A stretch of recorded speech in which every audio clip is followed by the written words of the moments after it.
नमस्कार मित्र हो. आज एक नवीन विषय, नवीन वेगळ्या योजनेसह आम्ही आपल्यासोबत आहोत. आमच्या साथी व्यवसाय वृद्धीचे साथीदार या आमच्या ब्रँड नेमनी आज आम्ही तुमच्यासोबत जोडले गेलेलो आहोत. आमचा यापूर्वीचाही पी-एम-एफ-एम योजना आणि ए-आय-एफ योजना याचा व्हिडिओ व्हायरल झालेला आहे. आपण तोही आमच्या या बायो लिंकमध्ये खाली आम्ही देऊ, तो बघू शकता. पण आज एक नवीन वेगळी योजना आपल्यासाठी घेऊन आलोय, की सोशल मीडियावर कुठेही या योजनेचा फारसा प्रचार प्रसिद्धी दिसत नाही. तसेच शासनाकडे भरपूर मोठ्या प्रमाणावर याचं टार्गेट देखील उपलब्ध आहे. अशी कोणती योजना आहे तर चला आपण ते पाहूयात. तर ही योजना आहे व्यावसायिक वाहनासाठी अनुदान योजना. ही विशेषतः योजना जिल्हा उद्योग केंद्र यांच्यातर्फे ज्याच्यामध्ये आपण CMAGP योजना म्हणजे मुख्यमंत्री रोजगार निर्मिती कार्यक्रम या योजनेअंतर्गत ही योजना कार्यान्वित असून या योजनेत महाराष्ट्रभरामध्ये महाराष्ट्राचा अधिवासीत असणारे व्यक्ती पात्र आहे. या योजनेची काही वैशिष्ट्य आहेत आणि या योजनेची काही कार्यप्रणाली आहे. त्याचं अनुदान किती मिळेल, त्याची प्रोसेस फ्लो चार्ट काय आहे, त्याच पद्धतीनं शहरी आणि ग्रामीण भागामध्ये किती अनुदानाची टक्केवारी आहे, हे सगळं आपण याच्यामध्ये बघणार आहोत. मी तेजोमय घाडगे, ॲग्रिकल्चरमध्ये मी अन्न प्रक्रिया उद्योग मंत्रालयाचं जी पी-एम-एफ-एम योजना आहे याच्यामध्ये 200हून अधिक प्रोजेक्ट केलेले आहेत. याच्यापूर्वी मी महाराष्ट्र फलोत्पादन औषधी वनस्पती मंडळ शिवाजीनगर साखर संकुल इथं कार्यरत होतो. तसेच जिल्हाधिकारी कार्यालयामार्फत मला उत्कृष्ट जिल्हा संसाधन व्यक्ती म्हणून पुरस्कारही मिळालाय आणि गेली 2 दशकभर कृषी आणि MSME ज्याला उद्योग क्षेत्र आणि कृषी हा आपल्या अर्थव्यवस्थेचा कणा आहे, या क्षेत्रामध्ये गेली 2 वर्ष मी सल्लागार म्हणून काम बघतोय. तर ही थोडक्यात माझी ओळख झाली. आपण ही नेमकी योजना काय आहे आणि ही योजना कोणाकोणासाठी लागू आहे ते आपण बघणार आहोत. ही योजना मुख्यत्वे स्वयंरोजगाराला प्रोत्साहन देण्यासाठी CMAGP योजनेअंतर्गत कार्यान्वित आहे.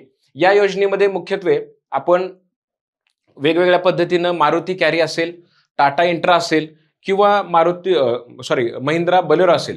म्हणजे मारुती कॅरी असेल, टाटा इंट्रा असेल किंवा महिंद्राची बोलेरो असेल, ह्या मुख्यत्वे लोकप्रिय गाड्या आहेत. याच्या व्यतिरिक्त काही छोट्या-मोठ्या ज्या गाड्या आहेत, जसं महिंद्राची वीरो आहे किंवा छोटा हत्ती आहे, हे तुम्ही वेगवेगळ्या व्यवसायासाठी तुम्ही वापरू शकता. जसं की आपल्याला याच्यामध्ये फळ विक्री करता तुम्ही या वाहनांचा वापर करू शकता. फळे आणि भाजीपाला विक्री करता. तसेच कापड उद्योगासाठी कापड विक्रीचे बरेच जण हातगाडीवर किंवा छोट्या गाड्यांवरती विक्री करतात. त्याच पद्धतीनं कुणी आईस्क्रीमसाठी किंवा refer van, banana refer van बऱ्याच टेंभुर्णी सारख्या एरियामध्ये आमच्याकडे आत्ताच अलीकडे एक भोसले म्हणून आहेत, त्यांचं याच्यामध्ये झालेलं अशा आम्ही बऱ्याच व्हेकल्स केलेले आहेत. याच्यामधून या योजनेमधून अनुदान उपलब्ध झालेलं आहे त्यांना.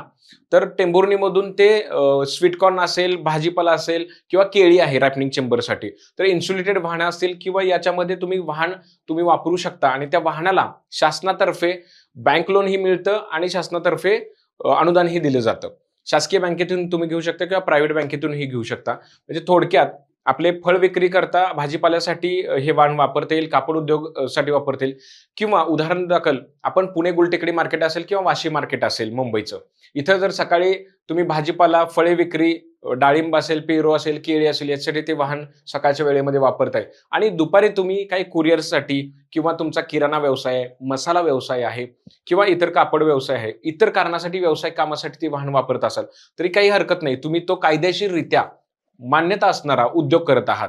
कारण DICचं जे नवीन परिपत्रक आले त्याच्यामध्ये स्पष्टपणे नमूद केले कायदेशीर पात्र असणारा कोणताही उद्योग, मॅन्युफॅक्चरिंग किंवा सेवा उद्योग, तर हा सेवा उद्योगामध्ये येतो, सर्व्हिस सेक्टरमध्ये येतो. तर हा उद्योग तुम्हाला एलिजिबल आहे. तर या उद्योगाचा जास्तीत जास्त लोकांनी फायदा घेतला पाहिजे आणि त्याचीच आपण सविस्तरपणे पुढे बघणार आहोत की याच्यामधून तुम्हाला किती सबसिडी मिळणार आहे ती. याच्यामध्ये स्वयंरोजगारासाठी प्रोत्साहन देण्यात येते. बेसिकली जे नवीन उद्योजक आहेत, युवक असतील, युवती असतील, महिला असतील किंवा इतर समाजातील कुणालाही ज्यांना गाडी घेऊन व्यवसाय करायचा आहे त्यांना ही गाडी घेता येईल. याच्यामध्ये मुख्यत्वे मॅन्युफॅक्चरिंग जर करत असाल CMAGP मध्ये तर तुम्हाला 20 ते 50 लाखापर्यंत मोठी मॅन्युफॅक्चरिंगसाठी, जसं गुळाचा प्रोजेक्ट करायचा आहे, बेकरीचा करायचा आहे, डेअरीचा करायचा आहे, तो या CMAGP योजनेत पात्र आहे. आपण आता हे व्यावसायिक वाहनं जे पाहतो आहे ज्याच्यासाठी आपल्याला या गाडीसाठी अनुदान मिळणार आहे ते बेसिकली 20 लाखाच्या मर्यादेत येतं. हे मॅन्युफॅक्चरिंग नाहीये. जसं की गुळाचा प्रोजेक्ट आहे, डेअरी बाय प्रोडक्ट आहे, हे उत्पादन झाले किंवा फॅब्रिकेशन, मोल्डिंग वगैरे करतात तर ते तुम्ही मॅन्युफॅक्चरिंग घेतात. तर हा उद्योग हा 20 लाखाच्या मर्यादेत सेवा उद्योग म्हणून आपल्याला गणला जाईल. म्हणजे सर्व्हिस सेक्टरमध्ये सेवा उद्योग म्हणून आपण इथे गणला जातो आणि सेवा उद्योगाची मर्यादा मॅक्झिमम 20 लाख रुपये आहे. म्हणजे 20 लाखाच्या आतील कोणतीही गाडी तुम्ही घेऊ शकता. सद्यस्थितीत साधारण आपण उदाहरण म्हणून महिंद्रा बोलेरोचं घेतलं तर साधारण 10.5 ते 11.5 लाखापर्यंत तुमची महिंद्रा बोलेरो येते. त्याच्यावरती तुम्ही हौदा ज्याला म्हणतो तो मॅन्युफॅक्चरिंग करून घेऊ शकता.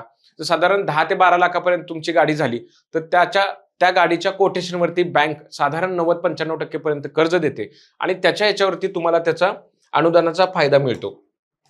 आता बेसिकली याच्यामध्ये शासनानं असं निर्धारित केलंय, ही योजना MSME आणि उद्योग जे आपलं महाराष्ट्र शासनाचं उद्योग संचालनालय आहे DIC त्यांच्यातर्फे ही योजना राबवली जाते. याच्यामध्ये जास्तीत जास्त उद्योग उभा राहावेत अशी शासनाची धारणा आहे. साधारण 1 लाख उद्योजक उभा करायचे आहेत महाराष्ट्रामध्ये.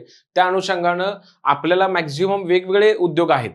विविध उद्योगांमध्ये काम करत असताना तुम्ही शेती असेल, नॉन ॲग्री असेल, ॲग्री असेल, या सगळ्या फील्डमध्ये काम करत असताना एक लवकर आणि जलद तुम्हाला शासकीय योजना तुमच्यापर्यंत पोहोचू शकते आणि पटकन तुम्ही अर्निंग सुरू करू शकता. अशी कोणती योजना आहे तर ही योजना आहे.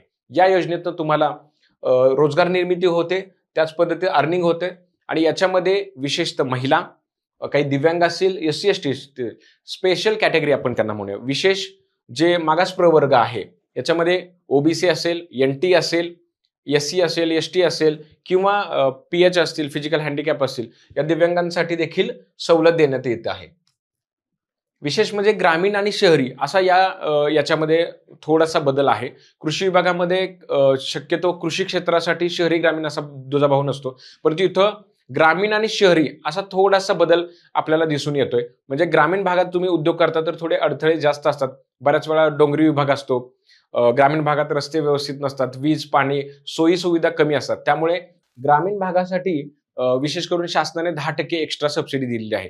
म्हणजे जर शहरी भागासाठी जर 25% सबसिडी असेल तर 10% एक्स्ट्रा ग्रामीण भागासाठी सबसिडी देण्यात आलेली आहे. त्याच्यामध्ये जास्तीत जास्त 35% पर्यंत महिला वर्ग असेल आणि विशेष स्पेशल कॅटेगरी असेल, OBC, NT, SC ST किंवा फिजिकल हँडिकॅप जर असेल तर 35% सबसिडी ही ग्रामीण भागासाठी देण्यात आलेली आहे. शहरी भागासाठी ती महिलांसाठी आणि स्पेशल कॅटेगरीसाठी 25% दिलेली आहे. आपण डिटेल पुढच्या स्लाइडमध्ये बघूया.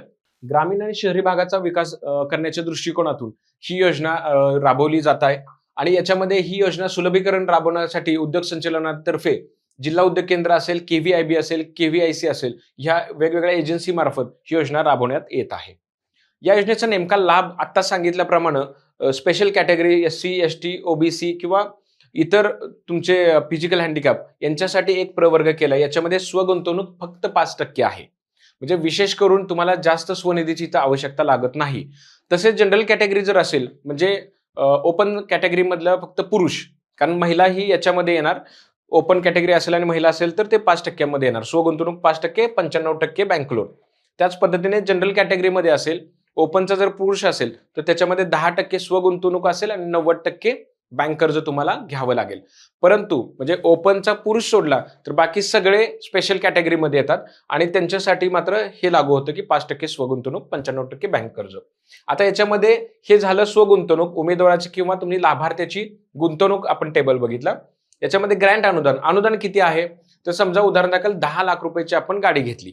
10 लाख रुपये गाडीच्या कोटेशनवरती जर ती ग्रामीण भागात असेल आणि स्पेशल कॅटेगरीमध्ये येत असेल, महिलेच्या नावावर असेल किंवा कॅटेगरी सर्टिफिकेट असेल, ग्रामीण भागासाठी तुम्हाला 35% सबसिडी उपलब्ध होते. परंतु जर तुम्ही शहरी भागात असाल तर 25% सबसिडी मिळेल त्याच कॅटेगरीसाठी. म्हणजे तुम्ही जर विशेष स्पेशल मध्ये असाल आणि अर्बन एरिया असेल तर तुम्हाला 25% तिथे लाभ मिळेल. पण जर तुम्ही ओपन कॅटेगरीमध्ये असाल आणि जर तुम्ही रुरल मध्ये असाल तर 25% आणि शहरीत असाल तर 15% अनुदान तुम्हाला उपलब्ध होईल.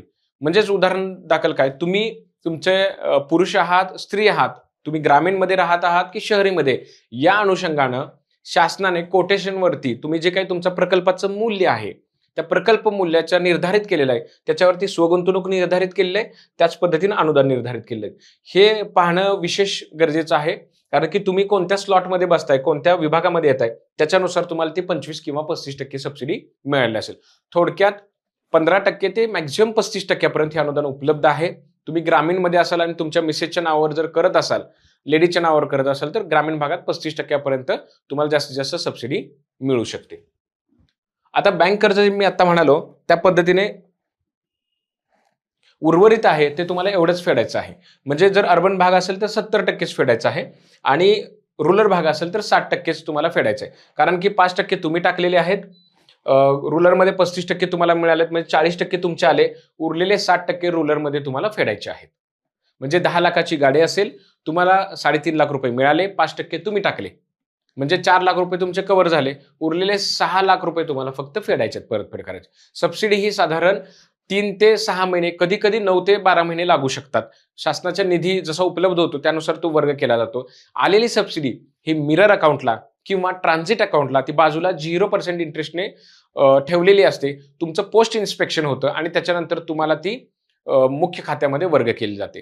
म्हणजे तुमची 10 लाख रुपये मधले 3.5 लाख रुपये आले, तुम्ही 50,000 रुपये टाकलेत, तर उरलेले जे 6 लाख रुपये आहेत, आपण हे उदाहरण म्हणून बघतोय. तर उरलेले 60% म्हणजे 6 लाख रुपये आहेत, हे तुम्हाला फेडायचे आहेत. म्हणजे ज्यावेळी सबसिडी येईल, 6 महिन्यांनी समजा सबसिडी आली, तर तिथं फक्त तुम्हाला तिथून पुढे तेवढ्याच रकमेवरती व्याज भरायचं आहे. आणि तो 3 वर्षामध्ये कधीही थर्ड पार्टीचं इन्स्पेक्शन होतं, तेव्हा ती गाडी तिथं किंवा ती वस्तू तिथं असणं गरजेचं आहे. आणि मग त्याचं पूर्ण उपयोगिता युटिलायझेशन झालं असं शासनातर्फे मान्य केलं जातं आणि तुम्हाला ते अनुदान तुमच्या त्याच बँक खात्यामध्ये वर्ग होतं. म्हणजे तुम्ही 10 लाख रुपयाची गाडीचं लोन घेतलंय, 9,50,000 रुपये, 50,000 रुपये तुम्ही टाकलेले आहेत आणि त्याच्यामध्ये सबसिडी 3.5 लाख रुपये आलेली आहे. तर उरलेले 6 लाख रुपये फक्त परतफेड करायचे. म्हणजे बँकेतनं कर्ज घेतले 9.5 लाख रुपये, शासकीय सबसिडी 3.5 लाख रुपये आले, उरलेले अनुदान हे तुमच्या खात्यात जमा झालेला आहे, त्याचा लाभ मिळालेला आहे. बऱ्याच वेळा असा गैरसमज होतो की आम्हाला अनुदानाचा लाभ नाही मिळत, पण तुम्हाला फेडायचे 9.5 घेतलेत, 9.5 फेडायचे आहेत, ते तुम्ही फेडत नाही, तुम्ही फेडताय फक्त 6 लाख रुपये. हे याच्या बाबतीत आहे. रुरल 5% आणि स्पेशल कॅटेगरीमध्ये. जर तुम्ही 10% कॅटेगरीमध्ये येता आणि जर तुम्ही पुरुष असाल ओपन कॅटेगरीचे 10% स्वनिधी आहे आणि रुरलमध्ये असाल 25% आहे, तिथे 65% तुम्हाला फेडावे लागतील. ठीक आहे, इथपर्यंत मला वाटतं हा टेबल तुम्हाला व्यवस्थित समजलेला असेल. आता आपण ही योजना कशी पुढे जाते ते बघूयात. हा, या योजनेमध्ये विशेष मला सांगायला आनंद होतोय की नवीन सर्क्युलरनुसार आता वयाच्या अटीमध्ये 18 वर्षाचं जे वय आहे, 18 ते 45 किंवा 5 वर्ष एक्झम्पशन होतं, हे कट करण्यात आलेलं असून 18 ते 60 वर्ष किंवा शक्यतो बँक कर्ज तुम्हाला मिळालं पाहिजे. बँक कर्ज जर मिळत असेल तुम्हाला तर तुम्ही वयाच्या 60व्या वर्षापर्यंत, कारण बँका 60 वर्षापर्यंत कर्ज देतात, त्यामुळे वयाची अट जी मॅक्झिमम लिमिट आहे ते काढून टाकलेले आहे नवीन तुमच्या सर्क्युलरनुसार, राज्य शासनाच्या सर्क्युलरनुसार. याच्यामध्ये 18 वयापासून ते पुढील तुम्ही जोपर्यंत बँक लोन देते तोपर्यंत, म्हणजे 40 असेल, 45 असेल, 50 असेल, 55 वर्षापर्यंत मोस्टली लोन दिलं जातं.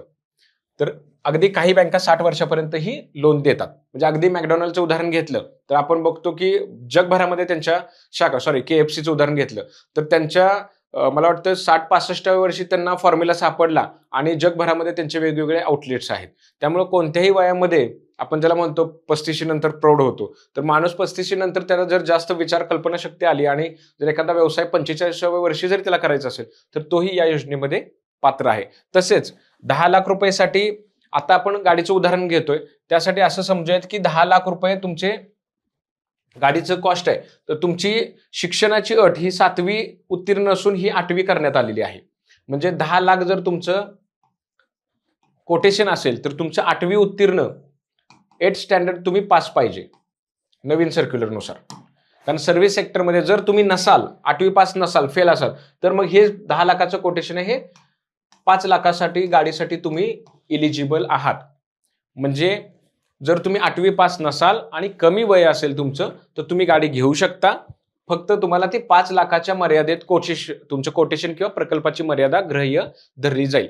5 लाखाच्या मर्यादेमध्ये तुम्हाला अनुदान दिलं जाईल, ना की 10 लाख. 8वी पास आहेत त्यांच्यासाठी काही अडचण नाहीये. 10 लाखाच्या पुढे तुमचं जर जात असेल तर तुम्हाला मात्र याच्यामध्ये 8वी पास असणं गरजेचं आहे. इथं शेजारीच तुम्ही बघताय की त्याचे नवीन GRची आपण सगळी माहिती दिलेली आहे. अर्जाची प्रक्रिया आता नेमकी प्रोसेस या योजनेची कशी आणि कशी पुढे जाते ही योजना, हे थोडक्यात तुम्हाला सांगतोय. कारण बऱ्याच वेळा शासकीय योजनेमध्ये क्लिष्ट पद्धतीने सगळी प्रोसिजर असते. सुदैवानं आता सुलभीकरण झालेलं आहे. तुम्हाला पोर्टलवरती ऑनलाईन अर्ज दाखल करायचा आहे. त्याच्यानंतर तुम्हाला जर शक्य नसेल तर आम्ही साथी ब्रँड नेमने तुमच्यासोबत आहोत. व्यवसाय वृद्धीचे साथीदार म्हणून आम्ही तुमच्या सोबत आहोत. तुम्ही आमच्याकडे WhatsAppवर डॉक्युमेंट टाकले तर आम्ही त्याची प्रोसिजर लगेच करून देतो. पहिल्यांदा तुम्ही पोर्टलवर नोंदणी करायची आहे. त्याच्यानंतर तुम्हाला आवश्यक असणारा जो प्रकल्प आहे, जे कोटेशन तुम्ही आम्हाला द्याल, त्या कोटेशननुसार आम्ही तुमचा प्रकल्प अहवाल बनवू आणि प्रकल्प अहवाल झाला की तुमच्याकडून डॉक्युमेंट मागून घेऊन सबमिट केलं जाईल. म्हणजे थोडक्यात पहिल्यांदा नोंदणी, त्याच्यानंतर प्रकल्प अहवाल, त्याच्यानंतर तुम्ही LOI म्हणजे पूर्व परवानगी. त्याला आपण असं समजूया की पूर्व मंजुरी म्हणजे बँकेत जाण्यापूर्वीची मंजुरी. तर ही प्रक्रिया पहिल्यांदा राबवायची. कुठल्याही परिस्थितीत गाडी बऱ्याच वेळा प्रेशर येतं. गाडीची गुढीपाडवा आहे, दिवाळी आहे, दसरा आहे, इतर काही सण आहेत, त्याच्यामुळे ऑफर्स असतात. तर कृपया तुम्ही जर गाडी घेतली तर तुम्हाला अनुदानाच्या ह्याच्यातून वगळलं जाईल. त्याच्यामुळे ही प्रोसेस पहिल्यांदा करून घ्यायची आहे. जर गाडी घ्यायची असेल तर परवानगी घ्यायची. साधारण 8 ते 15 दिवसामध्ये परवानगी मिळते. प्रकल्पाची पडताळणीसाठी जिल्हा स्तरावरती कार्यकारी समिती असते, त्याच्यामध्ये ते मंजूर होतं. पण पहिल्यांदा ऑनलाईन पोर्टलवरती अर्ज दाखल करणं, डिटेल प्रोजेक्ट रिपोर्ट कागदपत्र दिल्यानंतर त्याची छाननी होते आणि मग जिल्हा उद्योग केंद्राकडून संचालनाकडून परवानगी आली की बँकेची मंजुरी घ्यायची. कुठच्याही परिस्थितीमध्ये कर्ज मंजुरी पूर्वी शासनाच्या परवानगीपूर्वी बँकेचं कर्ज मंजूर करून घेऊ नये. शासनाची पहिल्यांदा परवानगी घ्यावी, जिल्हा उद्योग केंद्राची परवानगी आली की मगच बँकेकडून कर्ज मंजुरी करून घ्यायचं आहे आणि मग वितरित करायचं आहे. ते झाल्यानंतर तुमची ती गाडी आलेली असेल, तुम्ही ज्या कोणत्या कारणासाठी वापरणार असाल त्याचं इन्स्पेक्शन होईल. स्पॉट इन्स्पेक्शन झालं की मग तिथे तुमच्या बँकेकडून सबसिडी क्लेम दाखल झाला आणि जिल्हा उद्योग केंद्राची व्हिजिट झाली की तुमच्या खात्यामध्ये अनुदान हे जमा होतं. ह्या सगळ्या प्रोसिजर तुमचे स्टेप बाय स्टेप पुढे जातात. तर अशा पद्धतीने तुम्ही पुढे गेलात की तुम्हाला शासकीय अनुदान मिळू शकतं. हे तुमच्या माहितीसाठी आम्ही तुम्हाला सांगत आहोत. तुमच्या हँडहोल्डिंगसाठी आम्ही आहोतच. काही कागदपत्र महत्वाचे जे लागतात, आधार कार्ड आहे, पॅन कार्ड आहे. जर तुम्ही कॅटेगरीमध्ये असाल तरच लागेल, अन्यथा विशेष प्रवर्गासाठी हे लागू नाहीये. उद्यम आधार लागेल, पासपोर्ट साईज फोटो असेल आणि शैक्षणिक प्रमाणपत्र. तुम्ही 8वी पास असणं गरजेचं आहे ह्याच्यासाठी. 10वी 10 लाखाच्या पुढे असेल तर. आणि जन्माचा दाखला, जन्माच्या दाखल्यावरती तुमचं गावाची नोंद, कुठे तुमचा जन्म झालाय. बऱ्याच वेळा बॉर्डरवरती समजा सोलापूर आहे, सांगली आहे, मिरज भागात तुम्ही कर्नाटकचे रहिवासी नसला पाहिजे. त्यामुळे डोमिसाईल किंवा जन्माच्या दाखल्यावरती तुमची नोंद ही महाराष्ट्राचा अधिवास रहिवासी असल्याचं असावं. म्हणून जन्माचा दाखला विशेष करून महत्वाचा आहे. कारण की तुम्ही महाराष्ट्राचेच रहिवासी आहात का हे याच्यावरून सिद्ध होतं. कारण ही योजना महाराष्ट्र शासनाची आहे. जन्माचा दाखला नसेल तर डोमिसाईल तुम्हाला सर्टिफिकेट काढावं लागेल. डोमिसाईल प्रमाणपत्र तुम्हाला साधारण 4-5 दिवसामध्ये मिळून जाईल. तर ह्या दोन्हीपैकी एक ऑब्लिक केलेला आहे, ह्या दोन्हीपैकी एक असणं गरजेचं आहे. जन्माचा दाखला किंवा डोमिसाईल सर्टिफिकेट. आणि मग तुम्ही जो काही प्रोजेक्ट येईल त्याच्यानुसार आपण प्रोजेक्ट रिपोर्ट तुम्हाला बनवून देतो. ही डॉक्युमेंट आपण सगळे करून दिल्यानंतर मग शासनाची परवानगी मिळते. आता बेसिकली या सगळ्यासाठी आमची टीम आहे. आमच्या टीमचा हे कॉन्टॅक्ट नंबर आहेत. बऱ्याच वेळा जर उचलले गेले नाहीत तर कृपया WhatsAppवरती SMS करा की किंवा याचा स्क्रीनशॉट पाठवा या स्कीमचा. आम्हाला याच्यामध्ये लाभ घ्यायचा, आम्ही इच्छुक आहोत.